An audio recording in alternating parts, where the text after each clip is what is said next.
नमस्कार, मी प्राध्यापक डॉक्टर राजकुमार तरडे, मराठी विभाग।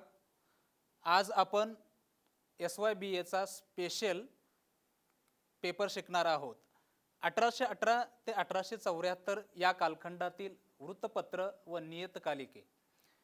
इंग्रजी वाङ्मयाच्या परिचयाने विविध क्षेत्रामध्ये जागृती होण्यासाठी वृत्तपत्र आणि नियतकालिकातील लेखामुळे जागृती झालेली आहे। खरं म्हणजे इंग्रजी वाङ्मयाच्या परिचयामुळे नियतकालिकाचा कशा पद्धतीने उदय झाला। महाराष्ट्रामध्ये 1818 ला पेशवाई संपली आणि 1818च्या नंतर अव्वल इंग्रजीचा कालखंड जो आहे तो कालखंड सुरू झाला आणि त्यामुळे इंग्रजी वाङ्मयाच्या परिचयाने विविध क्षेत्रामध्ये जनजागृती होण्यासाठी महाराष्ट्रामध्ये परिवर्तनवादी चळवळी निर्माण झालेल्या आपल्याला दिसून येतात। त्यामध्ये पहिल्यांदा म्हणजे खरं तर परिवर्तनवादी चळवळी आणि प्रबोधन समाज प्रबोधनाचं कार्य जे आहे ते नियतकालिकाने आणि वृत्तपत्रांनी केलेलं आपल्याला दिसून येतं। म्हणजेच काय आहे की सर्वसामान्य लोकांपर्यंत जर पोहोचायचं माध्यम जे असेल, जर पोहोचायचं असेल तर वृत्तपत्र आणि नियतकालिकानं हे काम केलेलं आपल्याला दिसून येतंय। जे महाराष्ट्रातील सुधारक असतील, देशभक्त असतील, राजकीय पुरुष असतील आणि यांचा जो संबंध आहे तो नियतकालिकाशी संबंध आलेला आहे। त्यामध्ये महाराष्ट्रातील पहिली पिढी जी आहे ती समाज सुधारकाची पिढी आहे। त्यामध्ये महात्मा ज्योतिराव फुले आहेत, गोगा आगरकर आहेत, लोकमान्य टिळक आहेत। यासारख्या समाज सुधारकांनी राजकीय सुधारणा किंवा समाज सुधारण्याचं परिवर्तनाचं काम जे आहे ते काम नियतकालिकाच्या माध्यमातून समाज प्रबोधनाचं कार्य करण्याचं काम केलेलं आहे। नियतकालिकाच्या माध्यमातून माहिती व ज्ञान प्रसार करण्याचं काम मराठी नियतकालिकाने केलेलं आपल्याला दिसून येतं। नियतकालिकामुळे जनजागृती आणि माणसांचं मत परिवर्तन झालेलं आपल्याला दिसून येतं। मुद्रण कलेमुळे नियमित नियतकालिक प्रसिद्ध होऊ लागली। म्हणजे काय की अव्वल इंग्रजी कालखंडानंतर आपल्याकडे मुद्रण कलेचं माध्यम आलं। त्याचबरोबर अव्वल इंग्रजी कालखंडामुळे किंवा इंग्रजांमुळेच आपल्याला काही मराठी साहित्यामध्ये जी देण आहे ती अनेक देण आहे की म्हणजे स्कॉटिश मिशनरीसारख्या त्यांनी प्रथमतः मांडणी केली आणि त्यामध्येच महात्मा ज्योतिराव फुले शिकले। म्हणजेच काय की इंग्रजी कालखंडामध्ये इंग्रजी शाळा काढल्या गेल्या, मिशनऱ्या काढल्या गेल्या आणि त्याच्या माध्यमातून इंग्रजी शिकण्याचं काम किंवा शिकवण्याचं काम जे आहे ते पहिल्या पिढीला म्हणजे समाज सुधारकांना देण्याचं काम इंग्रजी कालखंडामध्ये झालेलं आपल्याला दिसून येतं। म्हणजे शिक्षणाच्या अभावामुळे नियतकालिकाचा खप कमी होत होता त्या कालखंडामध्ये। म्हणून काय केलं गेलं की इंग्रजांनी की पहिल्यांदा नियतकालिकाच्या संदर्भात भाषांतर करण्याचं कार्य केलं, त्याचबरोबर अनुवादित करण्याचं काम केलं। म्हणजे खरं म्हणजे त्यांचा जो हेतू जो होता किंवा प्रयोजन जे होतं तर तो धर्मप्रचार करण्याचं प्रयोजन होतं आणि मग हे धर्मप्रचार करण्याचं प्रयोजन जे कशाच्या माध्यमातून करायचं असेल तर ते नियतकालिकाच्या माध्यमातून आणि वृत्तपत्राच्या माध्यमातून केलं जायचं। म्हणजेच काय की सर्वसामान्य माणसाला आणि हे करण्यासाठी हे सर्व जे ज्ञान जे होतं ते ज्ञान इंग्रजीच्या माध्यमातून होतं। ते त्यांच्या लक्षात आलं आणि महाराष्ट्रामधल्या पहिल्या समाज सुधारक पिढीला शिकवण्याचं काम केलं गेलं इंग्रजी आणि इंग्रजी शिकल्याच्या नंतर इथल्या लोकांनी काय केलं गेलं की भाषांतर करण्याचं काम पहिल्यांदा केलं गेलं आणि त्याचबरोबर मराठीतील समग्र वाङ्मय लेखनाला नियतकालिकापासून सुरुवात झालेली आपल्याला दिसून येते। मराठीतील पहिले वृत्तपत्र जे आहे ते दर्पण नावाचं वृत्तपत्र आहे। 8 जानेवारी 1832 ला सुरू झालेलं बाळशास्त्री जांभेकर यांनी सुरू केलेलं हे वृत्तपत्र आहे। वृत्तपत्र सुरू करण्याचा हेतू जो होता तो काय हेतू होता तर विद्येचा प्रसार करणे, प्रदेशाची माहिती देणे, ज्ञानात भर टाकणे आणि याचबरोबर समाज प्रबोधन करणे हा हेतू वृत्तपत्रांचा होता हे आपल्याला दिसून येतं। बाळशास्त्री जांभेकर यांची विद्वत्ता व भाऊ महाजन यांची निर्भीडपणामुळे लोकप्रिय ठरलेली ही काय होती तर नियतकालिक होती। 1840 मध्ये मुंबई अखबार हे वृत्तपत्र सुरू झाले। 1841 मध्ये भाऊ महाजन यांनी प्रभाकर वृत्तपत्र सुरू केले.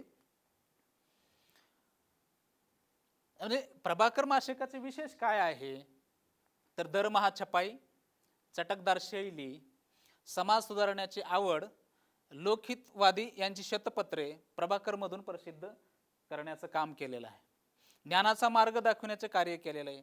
त्याचबरोबर वाङ्मय इतिहासात नियतकालिकांना महत्वाचं किंवा अनन्यसाधारण महत्व दिसून येतं. नियतकालिक सुरू करण्याचा हेतू जो होता तो लोकांमधलं जे अज्ञान होतं ते अज्ञान दूर करण्यासाठी, अंधश्रद्धा दूर करण्यासाठी, परंपरेला छेद देण्यासाठी नियतकालिकाचा महत्वाचा वाटा आपल्याला दिसून येतो. म्हणजेच ज्या रूढी परंपरा होत्या, धर्मकल्पना होत्या, अंधश्रद्धा होत्या, या सगळ्या परंपरेला छेद देण्याचं काम जे आहे ते मराठी साहित्यातील वृत्तपत्रानं केलेलं आपल्याला दिसून येते. आणि म्हणून मग ज्ञानाचा मार्ग कोणता असेल किंवा लोकजागृती होण्याचा मार्ग कोणता असेल तर ते त्या कालखंडातील नियतकालिकानं महत्वाचं कार्य केलेलं आपल्याला दिसून येतं. मुंबईमध्ये इंदू प्रकाश हे वृत्तपत्र सुरू झाले. पुण्यामधून मित्रोदय वृत्तपत्र सुरू झाले. 1849 मध्ये ज्ञानप्रकाश नियतकालिक सुरू झाले. त्याचबरोबर ज्ञानप्रकाश नियतकालिकाचे विशेष काय आहे, त्याचं महत्व काय आहे, तो सोमवार व गुरुवार प्रसिद्ध होत होते. त्याचबरोबर सत्य सौख्य ज्ञान हे त्यांचं ब्रीदवाक्य होतं. आठवड्याचे पंचांग होतं, हवामान, बाजारभाव अशा पद्धतीनं ते नियतकालिकाचं विशेष होतं. वार्ता, चर्चा, टीका, खटले इत्यादींची माहिती त्या वृत्तपत्रामधून दिली जात होती. आता पाश्चात्य देशातील विविध विषय मराठी भाषेतून त्याचा प्रसार कशा पद्धतीनं करायचा हा नियतकालिकाचं महत्वाचं माध्यम होतं. त्याचबरोबर हिंदू धर्माचे रक्षण करण्याचा हेतू होता. त्याचबरोबर 1861 मध्ये पुणे शाळा पत्रक नियतकालिक शिक्षण विषयाला वाहिलेले होतं. स्त्री शिक्षण नियतकालिक स्त्री शिक्षण व स्त्रियांचे प्रश्न जे आहे ते प्रश्न नियतकालिकांमधून मांडण्याचं काम केलेलं आपल्याला दिसून येतं. म्हणजे खरं म्हणजे नियतकालिक जे आहेत किंवा वृत्तपत्र जे आहेत ते हे समाज प्रबोधन करण्याचं माध्यम जे आहे ते माध्यम आपल्याला दिसून येतं. म्हणून डॉक्टर बाबासाहेब आंबेडकर एका ठिकाणी असं म्हणाले आहेत की बाबा जर आपल्याकडे स्वतंत्र पद्धतीनं वृत्तपत्र नसेल तर उडत्या पक्षाचे पंख छाटल्यासारखंच आहे. म्हणून जर समाजापर्यंत पोहोचायचं असेल तर नियतकालिका आणि वृत्तपत्र हे आपलं स्वतःचं असलं पाहिजे. म्हणून बाबासाहेब आंबेडकरांनी 19व्या शतकामध्ये बहिष्कृत भारत आणि मूकनायक नावाचं वृत्तपत्र जे आहे ते वृत्तपत्र सुरू करण्याचं काम जे आहे ते केलेलं आहे. आणि समग्र समाजाला परिवर्तनाच्या बाजूने घेऊन जाण्याचं काम त्या वृत्तपत्राने केलेलं आहे. त्याचबरोबर मासिकांचा यामध्ये महत्वाचा वाटा राहिलेला आहे. निबंधाच्या विकासासाठी मासिकाचा हातभार लागलेला आहे. म्हणजे निबंधाची सुरुवात कशा पद्धतीने झाली किंवा म्हणजे त्याच निबंधाच्या बरोबरीनंच 1840 मध्ये दिग्दर्शक मासिक जे आलं ते बाळशास्त्री जांभेकर यांनी सुरू केलेलं आहे दिग्दर्शन नावाचं. त्यामधून कशाची मांडणी केली की इतिहास आहे, भूगोल आहे, पदार्थ विज्ञान आहे, रसायन आहे इत्यादी विषयाची माहिती देण्याचं काम केलेलं आहे. 1861 मध्ये चित्रशाळेने शाळा पत्रक नावाचं मासिक सुरू केलं. कृष्णशास्त्री चिपळूणकर यांचे व्याकरण विषयक लेख प्रसिद्ध त्याच मासिकामधून झालेले आहेत. राभी जोशी, बजाबा प्रधान यांनी नावलौकिक वाढविलेला आपल्याला दिसून येतो त्याचाच. आणि सामाजिक राजकीय पुस्तकाचं परीक्षण सुद्धा या नियतकालिकामधून झालेलं आपल्याला दिसून येतं. कथा कादंबरीमुळे लोकप्रियता झालेली आपल्याला दिसून येते. 1874 मध्ये विष्णू शास्त्री यांनी निबंधमाला सुरू करण्याचं काम केलं पहिल्यांदा. म्हणजे मराठीमध्ये निबंध वाङ्मयाची सुरुवातच कुणी केली तर विष्णू शास्त्री चिपळूणकरांनी सुरू केलेली. त्याच्या अगोदरही महात्मा ज्योतिराव फुले यांनी निबंध वाङ्मयाची सुरुवात केलेली आहे किंवा निबंधाच्या संदर्भामध्ये मांडणी केलेली आपल्याला दिसून येते. निबंधमालेपासून प्रेरणा घेऊन लोकमान्य टिळक, आगरकर यांनी केसरी वृत्तपत्र सुरू केलेले आहे. केसरीतून निबंध वजा लेख प्रसिद्ध झालेले आहेत.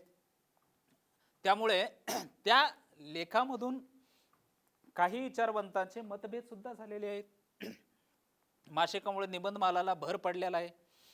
त्यामध्ये भारतवर्षीय संग्रह, सरस्वती मंदिर, महाराष्ट्र, कोकिळा इत्यादी मासिके गाजली. मासिकामधून वैचारिक निबंध, ललित निबंध प्रसिद्ध झाले. मासिके व नियतकालिकाने मराठी वाङ्मय समृद्ध करण्याचं काम केलेलं आपल्याला दिसून येतं. धन्यवाद.